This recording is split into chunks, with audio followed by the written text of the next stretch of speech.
I just expected Carlo to be more physical. Well, yeah, but I think every Bruins fan's kind of like, yeah, see? I think they kind of knew. I agree. But, I'm okay with the D-man who checks with his stick. Chris Tanev does. Chris Tanev throws 8 hits a season, and people call him the best defensive player. But he's also since Larry Robinson. He takes a lot of abuse, though. He does. Yeah, absolutely. That's because he's got the courage to get to pucks first. People want to hunt down Carlo now, too. Well, this is the thing. If he's going to get to pucks first and he's going to check with his stick, I'm okay with him not being physical. Mm-hmm. If he's not doing those things, which he isn't, then I'm definitely not okay with him not being physical either. If you're going to get there second, hit. Yeah. We should go. Okay. Boy, Luke. Luke Fox, who covers the Leafs for us on sportsnet.ca, set to join us. Also, at the top of the hour, Adam Oates. Plenty to get into around the National Hockey League, including Ovi's 900th goal and the puck at Jordan Binnington. Binnington's a creep. Hey? Oh, we're going to have some fun with that conversation.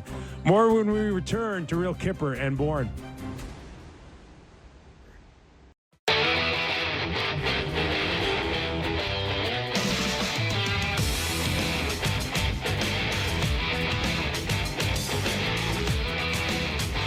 Welcome back to the show. It's the Leaf Edition hour on the Real Kipper and Bourne show. Nick Kypreos, Justin Bourne, Sammy McKee, and let's welcome in Luke Fox, NHL writer, sportsnet.ca. Luke, how are you, man? I'm doing well. How are you guys? We're good. I had said before this, before they came home Saturday, I guess, from Philadelphia, that the next 4 games were going to be important for them. And I said I thought 3 out of 4 would be pretty darn good for them. They got a chance Saturday night to go 4 for 4. What's the biggest difference you've seen since that start, that 500 start, and what we've seen this past week? I'd say the biggest difference probably is Austin Matthews, who seemed to wake up in the 3rd period of the Pittsburgh game. I don't think it's any coincidence that Matthews' 3-game goal streak coincides with the Leafs' first 3-game win streak. I think they're going to go as far as he goes, and I really thought that right coming into this season, their first without Mitch Marner, that as the captain and as the guy who's so pivotal, not just the 200-foot game, but a guy who needed a bounce back in terms of production and, had another step to go, I believe, in terms of leadership, that they were going to go as far as he goes. And I really felt in that 3rd period against Pittsburgh, he scored the goal to get him going, but it was more so how active he was on the penalty kill, blocking shots, getting his stick on lanes, frankly, trying harder than he did in the first 2 periods. And the other guys seemed to pick up and follow his lead. Really interesting team so far through 14 games. Their power play absolutely stinks. Their defense is suspect, and yet their penalty kill is pretty good, and their even strength offense is off the charts. They're dressing the 3 best even strength point getters in Nyes, Nylander, and Tavares. Matthews isn't part of that group, and Marner's gone. So it's a really funny team to cover on a day-to-day basis because the inconsistencies are wild right now. Yeah, no kidding. It's still like there's things that can be improved upon greatly and you think should be improved upon greatly. And there's still, with a couple of wins, things look a little brighter than they did not that long ago. Something we don't often do on this show is just look at a guy and give him his flowers. And John Tavares scores his 500th goal. He gets his stick last night before the game. Then he scores the goal to go up 3-2, a massive goal for them that they need. Lawton called him one of the funniest guys on the team. There's just a positive. Who knew? I know. There's a positivity around him this season. Am I reading too much into that? Do you feel that? Are you seeing it? Oh, yeah, no, things are lighter. Maybe it's, not being viewed through the prism of, hey, you're great, but you're not $11 million great.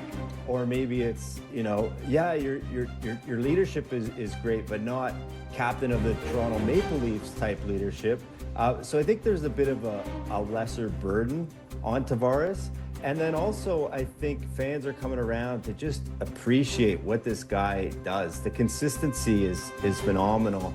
And I think he's gone from a guy where you have debates about, is this guy going to be in the Hall of Fame, to, okay, well, now he's one of just 4 guys to put up 500 points for 2 teams. He's one of 49 guys in the history of the league to score 500 goals. He's got a few more years on his contract. He's not showing signs of slowing down. By the time all is said and done, I think his numbers will make him undeniable for the Hall of Fame. And, teammates absolutely love him. We were talking to Matthias Michelli last night, and he's like, I'm learning so much from him. And that seems to be a refrain that we hear from a lot of guys that just joined the team. They say, we've never seen a guy who's this professional, who's this dedicated, who we can learn so much from. And so, yeah, we're recognizing a body of work.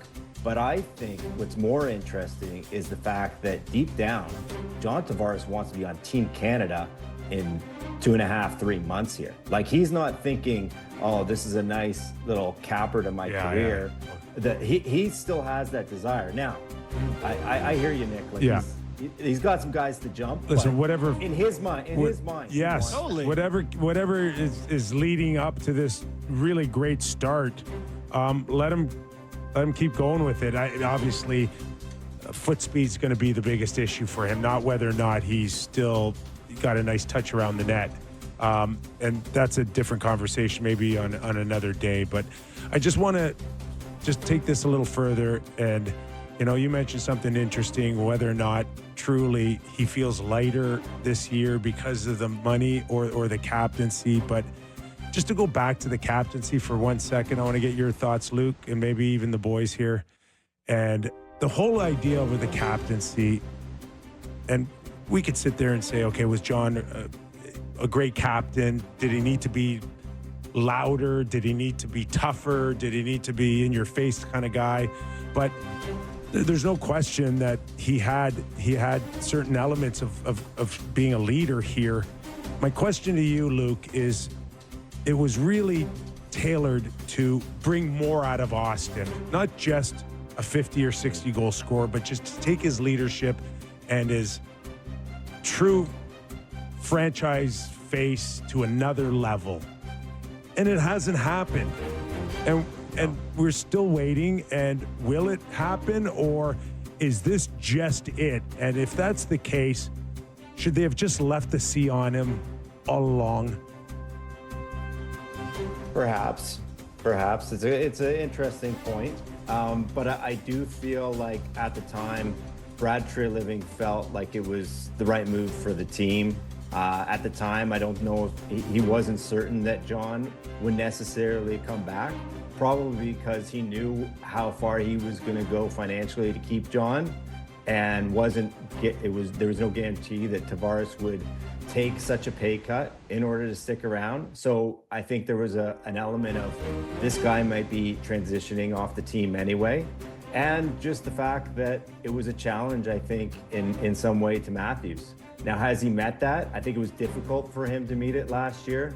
I think he had a lot in his mind. He seldom lets us really into what he's thinking. But there was the pressure of another captaincy, that of Team USA, that he was wearing. And then, the complications with his back and lack of production and everything. And it hurt him. So can he get there?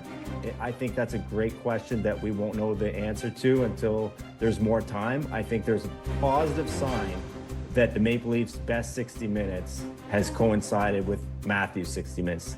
He himself says he's a lead by example type of guy, and the effort he's shown the last 4 periods, he's got to maintain that for longer. It can't be blips. It has to be more consistent. And if he does that, I think that's the way